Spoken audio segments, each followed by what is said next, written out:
Mais qu'est-ce qui fait donc courir tous ces journalistes? Tout simplement un groupe de proches des victimes du navire Concordia qui ont décidé d'aller se recueillir à l'église. Et pour leur éviter d'être confrontés aux caméras, la police est obligée de garder les entrées.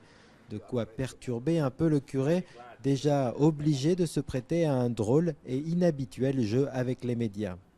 Sì, ma non è normale questo mondo. Bien sûr que c'est pas normal, mais vous savez, rien de ce qui se passe ici n'est normal. Oui, vraiment rien. Et y compris de se retrouver avec la police sur les marches de l'église. Mais bon, c'est compréhensible. È comprensibile. Une semaine déjà que le bateau de croisière Concordia s'est échoué juste devant le port de Giglio. En l'espace de quelques heures, les 1500 habitants de l'île ont vu débarquer des milliers de secouristes et de journalistes.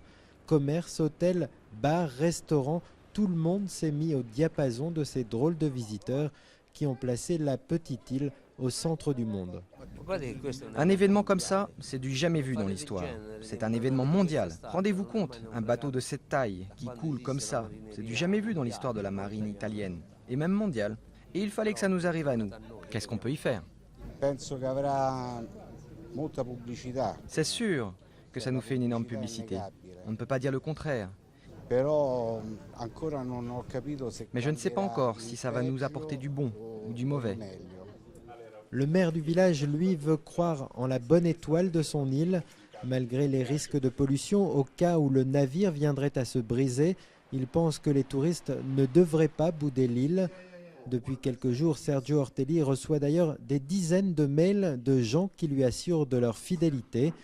Reste le risque d'attirer tous ceux qui seraient tentés par un tourisme du désastre. Mais là aussi, le maire n'y croit guère. Il y a trop de belles choses à voir sur cette île pour ne pas se laisser distraire par le navire. Le navire, c'est l'histoire d'un moment seulement. Vous prenez la photo et puis vous oublierez le bateau. Alors que la mer, c'est autre chose. C'est vraiment les vacances. Réponse dans les mois qui viennent.